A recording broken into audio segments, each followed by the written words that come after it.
Mais pour ce premier service, je vais aller. Je ne vais pas épuiser tout le texte parce que le temps me fera défaut. Mais on va essayer d'avancer par la grâce de Dieu.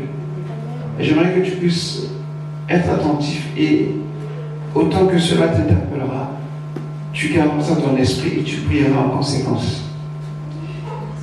Jean chapitre 11. C'est un texte assez long qui est en totalité près de 57 versets. Alors, je ne vous dis pas de lire. Mais en résumé, c'est l'histoire de Lazare. Tu connais Lazare? Amen. Notre frère Lazare. Amen. Amen. Lazare en hébreu c'est Eliezer. Vous vous rappelez? Qui se rappelle d'Eliezer? Amen. Le serviteur d'Abraham.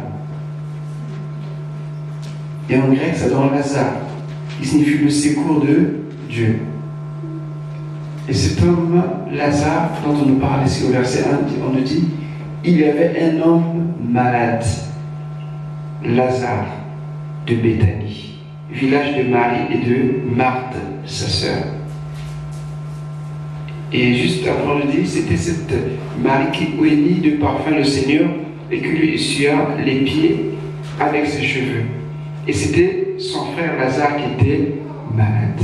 On insiste sur Lazare, sur ses sœurs. On revient sur Marie. Parce que Jean nous parle de Marie ici, mais c'est dans le chapitre 12 qu'il est question de cette onction. Et parfois on confond avec cette femme pécheresse qui avait emmené du parfum, qui se trouvait dans la maison de Simon le lépreux. Ce n'est pas la même personne.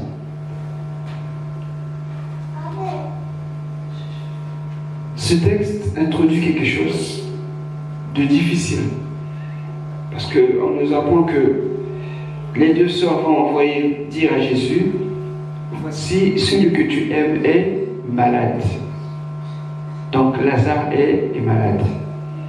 Dans le but de faire venir Jésus et de guérir Lazare. C'est une très bonne chose. Généralement, quand ça ne va pas, on court vers le Seigneur. Pour certains, ils courent vers le docteur. Amen. Et ils ont pensé que Jésus était la personne la mieux placée pour Lazare. Et ils avaient raison. Mais cette famille qu'on nous présente, c'est pas pour faire bonne figure. Mais lorsqu'on regarde bien, il y a quelque chose qui est touchant dans cette famille. Et le message, je l'ai intitulé Amen. Je disais que ce sera un peu long, on n'aura pas tout épuisé. J'ai appelé ça un cold case. Ça vous dit quelque chose? Oui. Ça vous parle? Oui. Amen. Amen. Pour ceux qui aiment les séries, je crois que vous connaissez ça. Pour moi, Lazare, c'est un dossier classé. C'est fait, c'est fait. Amen. Amen. Et la suite va être très intéressante. Un peu comme dans les séries, dossier classé, et qu'on ouvre le dossier, on fait des enquêtes, et pour découvrir, déterminer la cause et si possible les coupables. Amen. Amen. Oui, ici on va chercher un coupable ici. Mais ce qui est intéressant ici, c'est que ce dossier de Lazare était fermé. Je dirais même que Jésus a même fait en sorte que ce dossier soit classé. Puisque bien après, quand ils sont arrivés vers Jésus, il était déjà mort. Amen. Amen. Je ne sais pas ce qui te concerne, mais j'aimerais que tu suives un tout petit peu quand même. Je disais que cette famille, on nous l'a présentée. Alléluia. Amen. Excusez-moi, le micro fait des échos, ça me dérange un peu. Il y a trop de volume. Donc, je disais que cette famille, on nous présente. Quand on regarde cette famille, il y avait deux sœurs et un frère, un homme. On ne parle pas des parents. Certainement qu'ils étaient morts. Et certainement aussi que Lazare, c'était lui qui assumait la responsabilité de cette famille.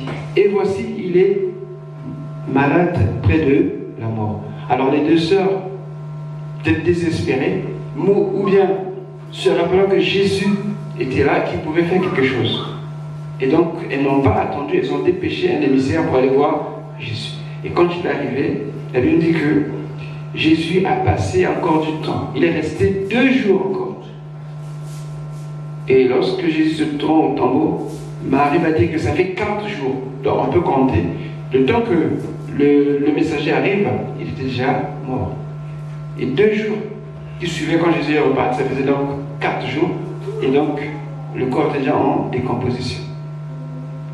Et ce qui est touchant encore ici, c'est que le Seigneur va dire une chose. Alléluia. Amen. Il dit que je me réjouis. Mais non, attendez, c'est pas normal. Qui ose se réjouir du malheur de l'autre? Je ne pense pas. Et c'est pas dans sa nature aussi. Vous êtes d'accord avec moi? Dieu n'aime pas nous voir souffrir. Alléluia. Amen. Et pourtant, nous souffrons. Et pourtant, nous avons mal. Mais Dieu, dans sa nature, n'aime pas nous voir souffrir. Et ça peut être un peu paradoxal. Donc, pour bien comprendre cette situation, ce qu'on appelle pratiquement avoir une vision 360 degrés, il faut bien voir autour. C'est important. Quand moi je vois les murs, et vous me voyez, et vous voyez ce qui est derrière moi. Mais si quelqu'un se met au-dessus, il va bien voir toute la salle. Alléluia. Avec cette scène, pour bien comprendre, il faut s'élever à un certain moment pour comprendre pourquoi ceci, pourquoi cela. Rappelez-vous, Jésus ou bien Dieu n'agit jamais comme un homme. Amen. Il y a toujours quelque chose de particulier quand Dieu agit, pour montrer que c'est bien lui qui est là. Et j'aime ça. Regardez, les Juifs demandent un roi. Ils veulent un libérateur. Dieu leur donne un roi. Un libérateur qui les libère du péché. Ça, ils ne s'attendaient pas à ça. Alléluia.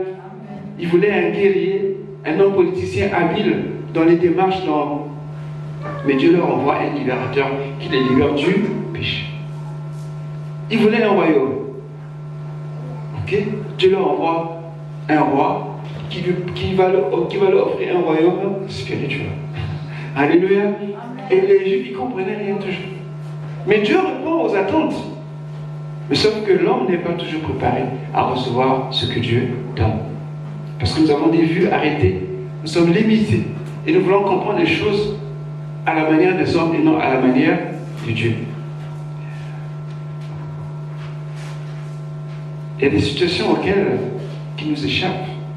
Parfois, laissons faire Dieu. Parfois, donnons-lui l'occasion ou l'opportunité d'agir à sa manière. Nous prenons pas du temps à rester sur un sujet.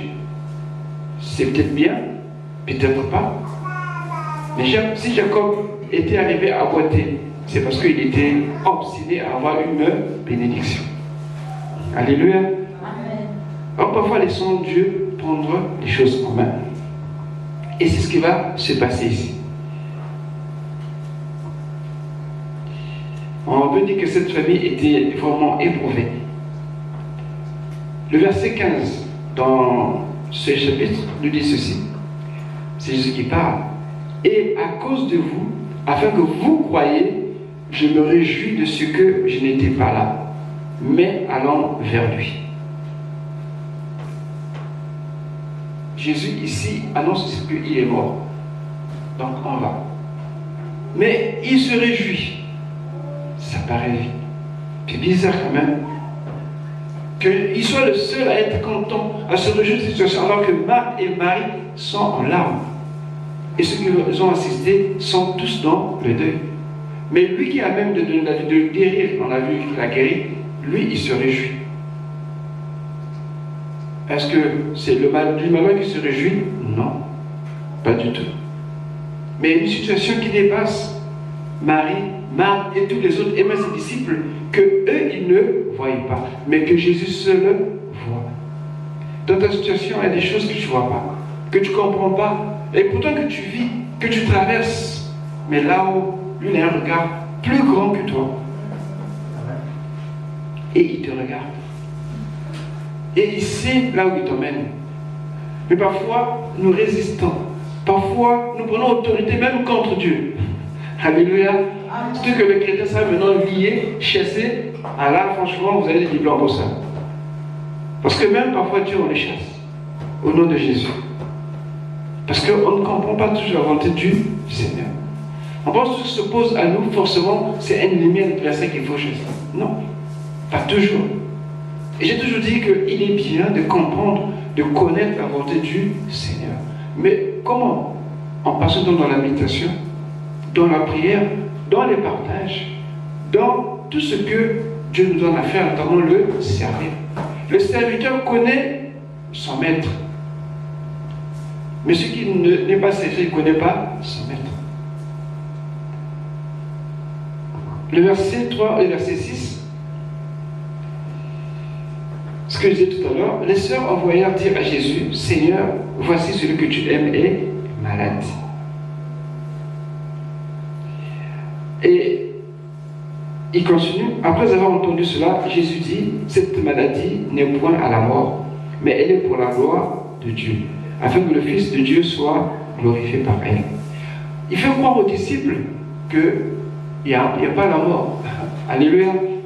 Non, il est malade, mais il n'y a pas la mort. C'est moi qui s'était rassuré. Or, Jésus aimait Marthe et sa sœur Lazare. Lorsqu'il lui apprit que Lazare était malade, il resta 2 jours encore dans le lieu où il était. Dieu a son rythme, Dieu a sa façon de voir les choses, a sa façon d'agir, qui n'est pas comme nous, en fait. Vous êtes d'accord?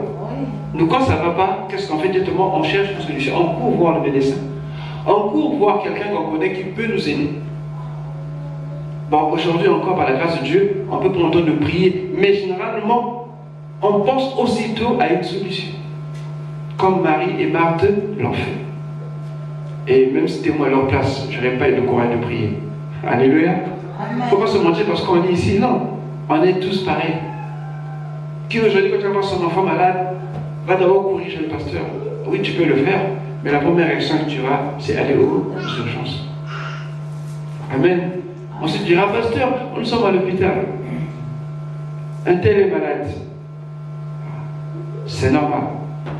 Mais il y en a qui ont le réflexe de venir d'abord à l'église ou prier d'abord. Et ça, c'est important. Et donc, en continuant, je disais que Jésus était beaucoup avec cette famille. Quand je crois qu'il y a un passage qui est dans Luc 10. Bon, on y reviendra plus tard. Mais cette situation dans Marc 4, 35, juste le verset 35, Marc 4, 35, avec un s'il vous plaît. Vous voyez que constamment en nous, on a cette faculté de se plaindre quand ça ne va pas. Quand quelque chose nous trouble, qui nous dépasse, directement dit, oh Seigneur, pourquoi tu ne fais pas? Pourquoi tu ne fais pas ça? Oui, on se plaint souvent. Et même beaucoup trop. Même quand on est avec le Seigneur. Marc 4, quelqu'un trouvait le verset 35 juste, s'il vous plaît. Marc 4, verset 35. Ce jour-là, le soir venu, Jésus leur dit, passons sur l'autre rive. Amen.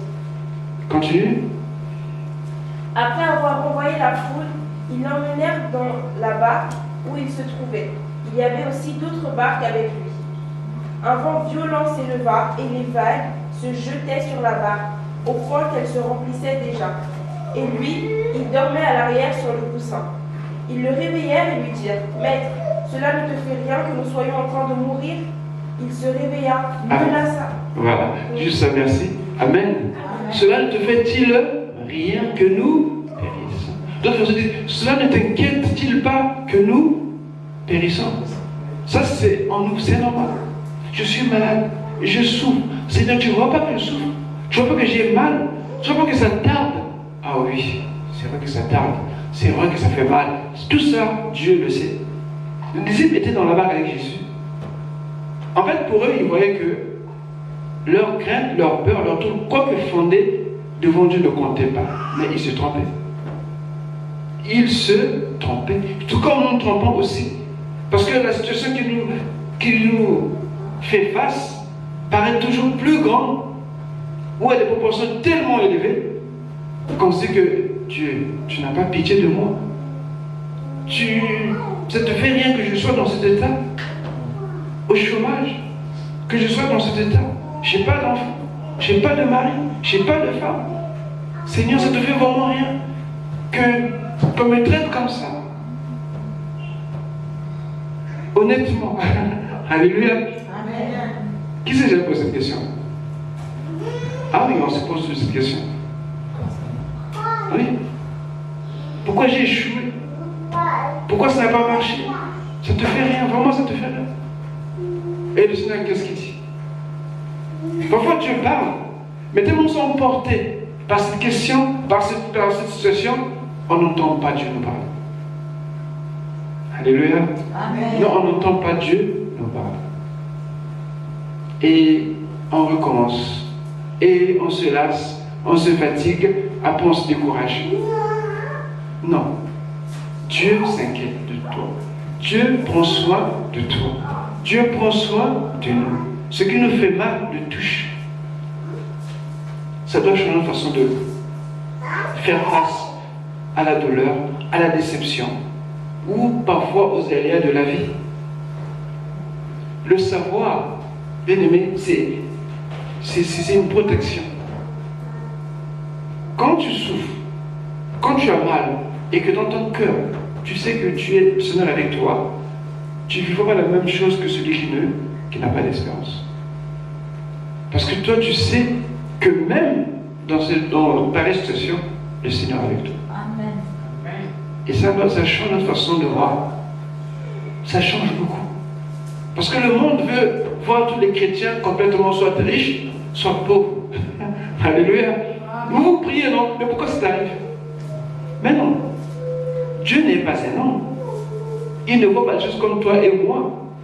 Dieu peut tirer sa gloire dans des choses où toi tu es complètement oublié, effacé. Et dans le cas ici, mort, de chez mort. Non? Le Seigneur se réjouit. Jésus est content. Il est heureux. Non.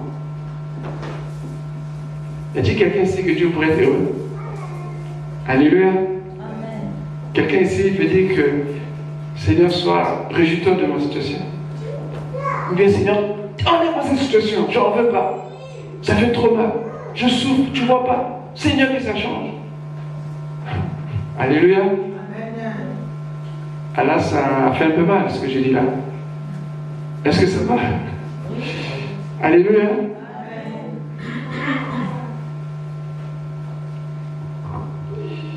Dieu est sage. Quelqu'un peut dire avec moi, Dieu est sage.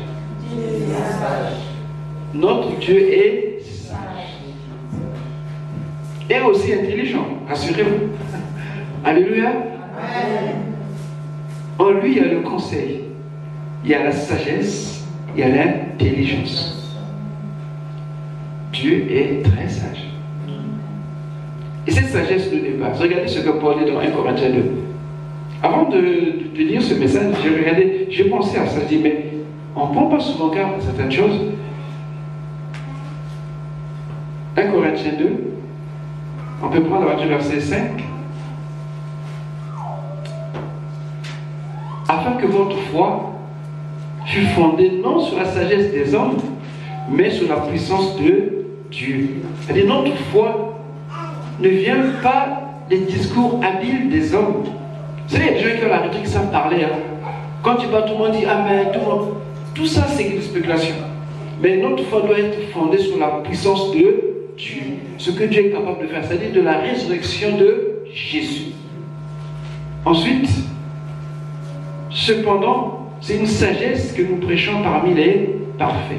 Sagesse qui n'est pas de ce siècle. La preuve, dans ce siècle, quand quelqu'un meurt, on dit, mais vous êtes mauvais. Mais votre Dieu où? C'est pas possible. Mais Dieu manifeste sa sagesse dans le cas précis.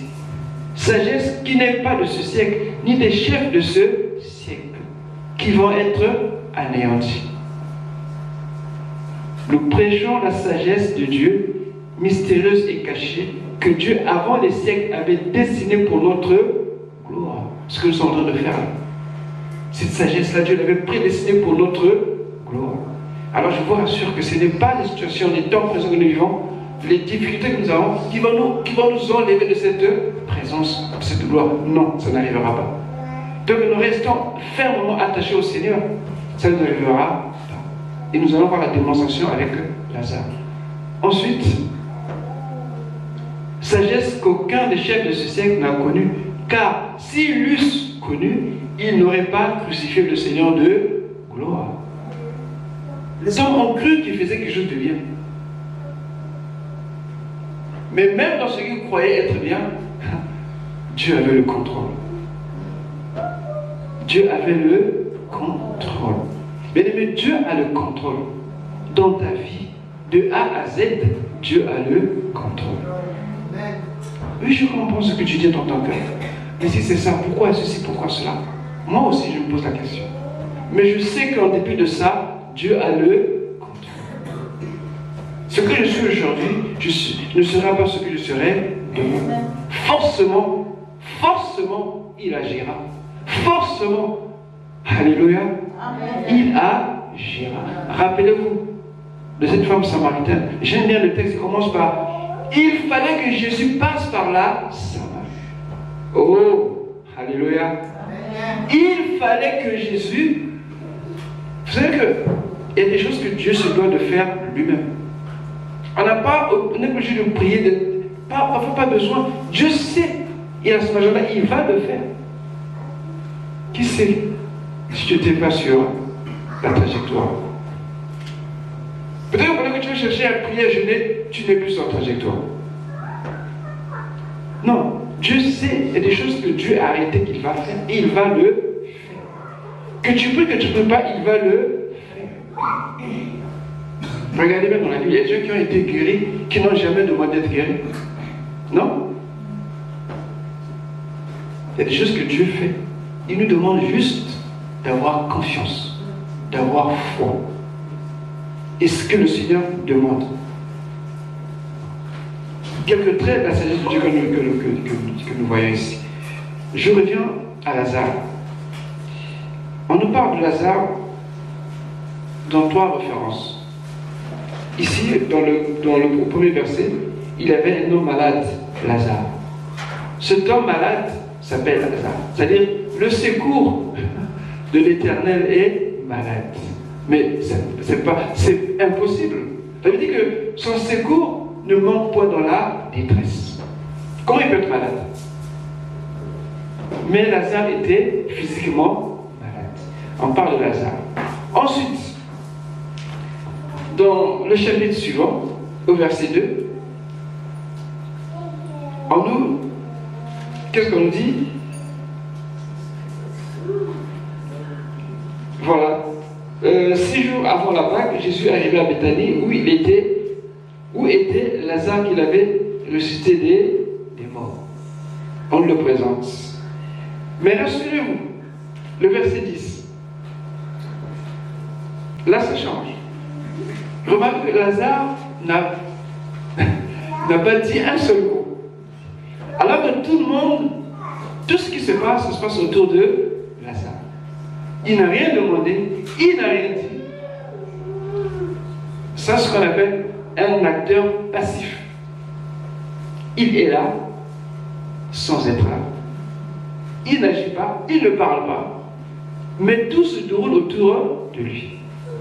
Et on va même le mettre, malgré lui, c'est pas s'il est au courant.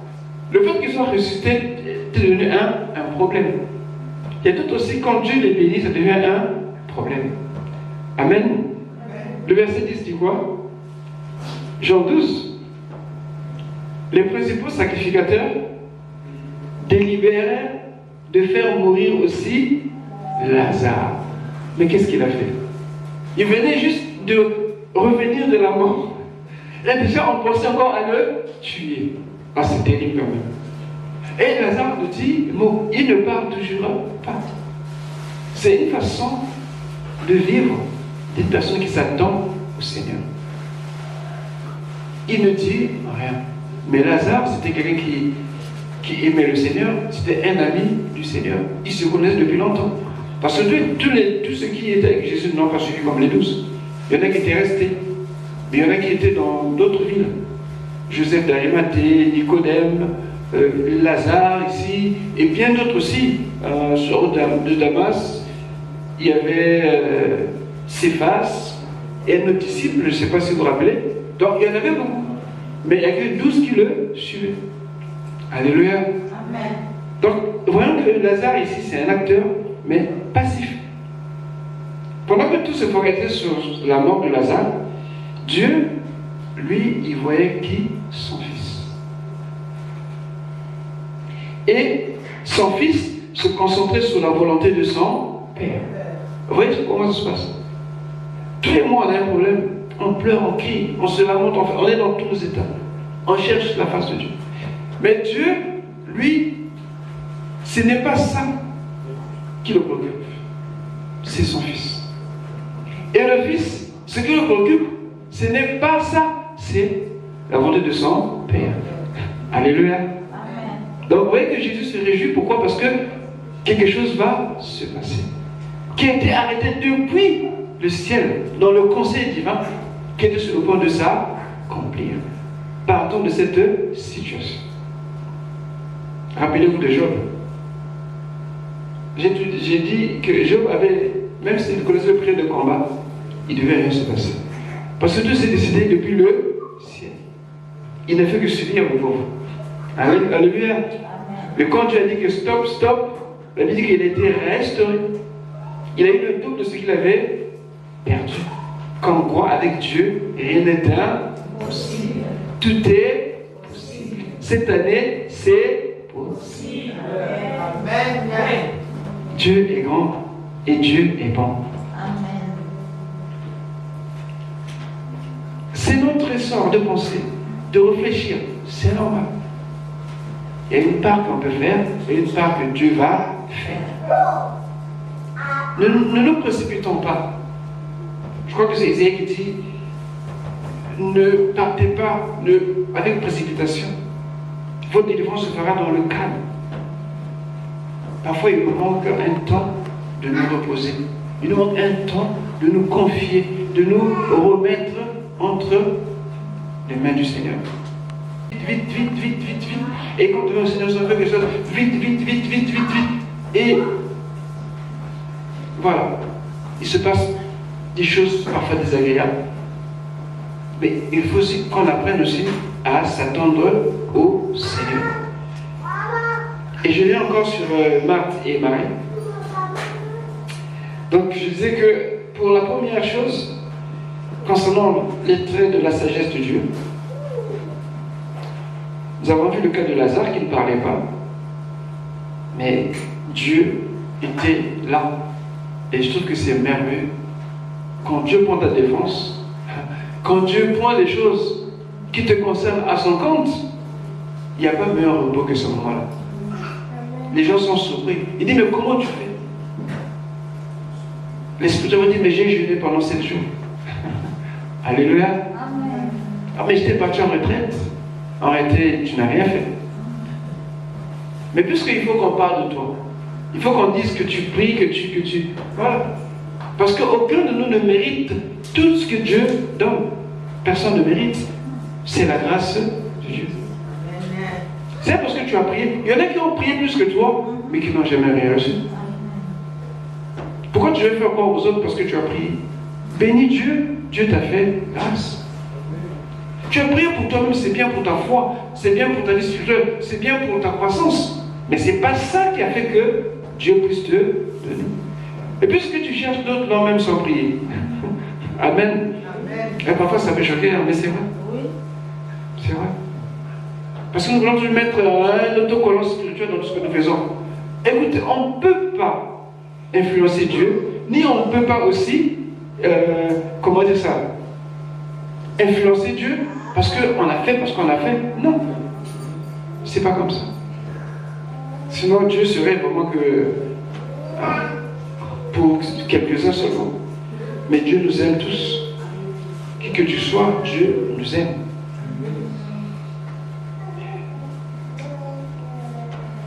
Dans le verset 38 de Luc 10, Cela nous ramène toujours au verset 1. De cette famille, avec le Seigneur, ils avaient des bons rapports.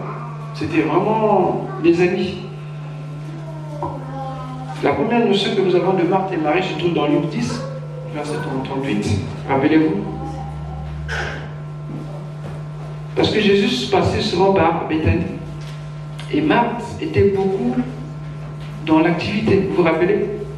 Jésus a dit que Marie a choisi la bonne part. Oui, ça peut paraître un peu, mais ce n'est pas comme le texte, comme ce que nous disons, mais il faut aller au-delà de ce que nous pouvons lire. Alléluia. Amen. Parce que la Bible, souvent, c'est comme ça. Il y a un premier niveau, tout le monde peut entendre. Mais le deuxième niveau demande plus de compréhension. Ici, nous voyons que cette famille était beaucoup attachée à Jésus. Ils avaient des liens plus ou moins d'amitié, de fraternité, ou de famille peut-être. Et ce lien ou ces rapports devaient s'arrêter. Il fallait qu'ils voient Jésus non plus comme l'ami, non plus comme le frère, non plus comme celui qu'ils voyaient d'habitude, mais qu'ils le voient en tant que lui-même se nommait le Messie, le Fils de l'homme, le Fils de Dieu. Aujourd'hui, dans notre Église, on a une façon de voir Jésus relatif au miracle, à la puissance, à la bénédiction. Nous limitons non seulement le Seigneur, mais notre capacité aussi de comprendre, de saisir la portée de sa plénitude. Parce que pour nous, Dieu donne une voiture, tu es content, tu as prié, tu as jeûné pour ça, mais celui qui ne prie pas a la même voiture, même plus belle que toi. Dans notre façon de voir Dieu, souvent nous le voyons par rapport aux bénédictions, par rapport aux défis que nous avons. Mais c'est petit à l'échelle de Dieu. C'est très petit à l'échelle du Seigneur. Marthe et Marie, elles avaient de la peine. Je suppose que leurs parents étaient morts. Parce qu'on ne parle pas de leurs parents ici. Cette famille composante, on commence par Lazare, Marthe et Marie. Et je pense que Marthe devait être l'aînée. Parce que souvent son nom vient en premier. Et Lazare devait être au milieu.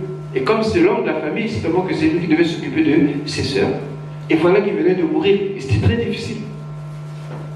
Mais cette mort permettait que Marie, Marthe et Lazare et ceux qui étaient là aussi changent leur regard sur Jésus. Parce que quand ils passaient par là, c'est seulement qu'ils étaient passés, il y avait des gens qui étaient aussi avec lui, ils parlaient. Mais ils s'arrêtaient à ce Jésus qui guérit, à ce Jésus qui fait des choses. Mais sous cet angle-là, ils s'attendaient pas à ça. Alléluia. Mais je prie que Dieu te surprenne. Que tu aies une révélation de sa gloire, de sa grandeur. Ce que Paul disait dans Éphésiens, je prie que Dieu vous ouvre les yeux de votre entendement, que vous puissiez comprendre, vous saisir ce qu'est réellement Jésus dans sa grandeur, dans sa plénitude. Et ça manque beaucoup à l'Église. Ça nous manque beaucoup. En fait, nous devenons vraiment pauvres, mesquins, des gens qui sont mal nourris spirituellement. Pourquoi? Parce que nous avons un appétit démesuré des choses matérielles. Les choses spirituelles ne comptent plus tellement pour nous. Le siècle nous l'impose. Mais il nous faut faire cet effort. Alléluia. Amen. Amen, amen. Amen. Je bénis le Seigneur. On va s'arrêter là. Il ne faut pas trop se familiariser avec le Seigneur. C'est pas bien. Amen. Alléluia, alléluia. Il faut toujours aller au-delà. Chercher plus de Dieu. Et comme tu ne cherches pas, Dieu est capable de se révéler à toi. C'est pour cela qu'on doit bénir Dieu dans toutes circonstances, dans toute situation. Lazare, Marie, Marthe, c'était familier avec Jésus. Mais là, ça a changé complètement. Ce n'est plus ce frère qui recevait, cet homme qui recevait, ce rabbin qui recevait.